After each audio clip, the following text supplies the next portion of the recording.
Bonjour à tous et bienvenue dans l'actualité du ciel étoilé du mois de mai. Voici la situation du système solaire ce mois-ci.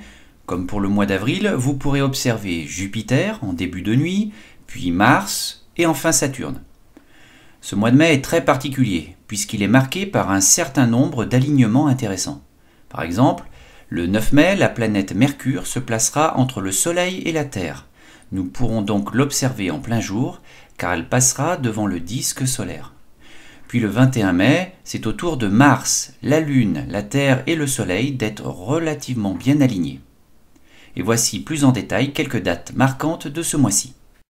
Le lundi 9 mai, entre 13h12 et 20h42, oui, je sais, c'est très précis, en direction du Soleil, vous pourrez observer un événement assez rare, puisqu'il s'agit du passage de la planète Mercure devant le disque solaire. Cela se produit en moyenne 14 fois par siècle, et si vous ne pouvez pas l'observer cette fois-ci, il faudra attendre novembre 2019 pour voir le prochain transit de Mercure. Alors je suis désolé de vous l'apprendre, mais vous ne pourrez pas l'observer à l'œil nu. D'une part parce qu'il faudrait regarder le soleil, ce qui serait extrêmement dangereux pour les yeux, mais surtout vous ne pourriez rien voir car Mercure est trop petite par rapport à son éloignement. Alors comment faire, me direz-vous? Plusieurs solutions. Soit l'observer avec un appareil permettant de projeter la lumière du soleil, comme avec le Solarscope. Le principe est simple, la lumière entre dans l'appareil et est renvoyée contre une surface blanche. Il n'y a plus aucun danger, vous pouvez regarder indirectement le soleil qui en plus grossit. Mercure est cette fois-ci visible et apparaît alors comme un point noir de moins d'1 millimètre. Si vous avez du temps, vous pourrez observer le mouvement de la Terre et de Mercure. Le petit point se déplacera alors progressivement d'1 centimètre toutes les 40 minutes. Deuxième solution, vous connectez à l'Observatoire de Paris. J'ai mis tous les liens dans la description. Les astronomes diffuseront le transit de Mercure en direct, si le temps le permet bien sûr. Troisième solution, rejoindre une animation sur un site ouvert au public. L'AFA, l'Association française d'astronomie, a répertorié la plupart des sites d'observation en France métropolitaine et aux Antilles. Allez, maintenant passons à la deuxième observation. Du vendredi 13 au dimanche 15 mai, pour les moins jeunes d'entre vous, je vous conseille d'observer à 22h au sud-ouest la Lune qui se déplacera peu à peu de Régulus à Jupiter, près de la constellation du Lion. Régulus, qui signifie petit roi, est aussi connu sous le nom de Corléonis, qui signifie cœur du lion. Comme vous pourrez le voir, c'est une étoile brillante, mais qui nous paraît tout de même 25 fois moins lumineuse que Jupiter. Cette impression visuelle est un petit peu trompeuse. En réalité, Jupiter, qui déjà ne produit pas sa lumière, n'est qu'à 750 millions de kilomètres de la Terre, alors que l'étoile, qui elle produit sa lumière, est située à 78 années-lumière, soit environ 1000 milliards de fois plus loin.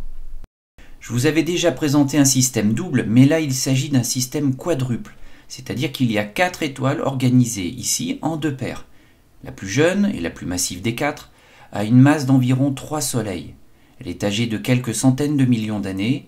Il semblerait qu'elle tourne extrêmement vite sur elle-même, en moins de 16 heures, là où le Soleil met plus de 25 jours pour faire la même chose, ce qui lui donne une forme un peu aplatie. Et oui, donc, toutes les étoiles ne ressemblent pas au Soleil. En voilà une autre preuve. Apparemment, elle aurait un compagnon à proximité, peut-être une naine blanche, c'est-à-dire une toute petite étoile, que l'on n'a pas pu observer directement. Éloignons-nous un peu de ce binôme pour découvrir 2 autres étoiles.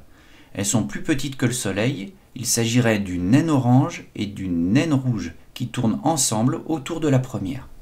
Alors je sais, vous êtes certainement posé la question, une naine brune, une naine blanche, ok, alors ça n'a pas l'air d'être de l'astronomie mais plutôt un conte pour enfants. Alors pas du tout, je vous expliquerai ça promis cet été.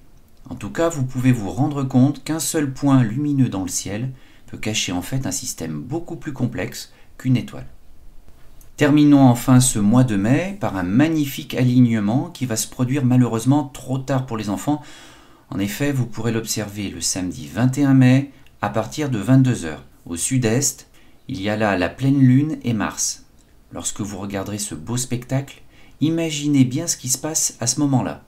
Le Soleil, la Terre, la Lune et Mars sont quasiment alignés. C'est la meilleure période pour observer cette planète, située à presque 80 millions de kilomètres, qui brillera comme Jupiter. Et en bonus, Si vous attendez un tout petit peu, vous verrez apparaître Saturne qui est à plus de 1,3 milliard de kilomètres. Et bien voilà, j'ai terminé ce tour astronomique. Je vous retrouve au mois de juin et d'ici là, je vous souhaite de belles observations dans le ciel étoilé.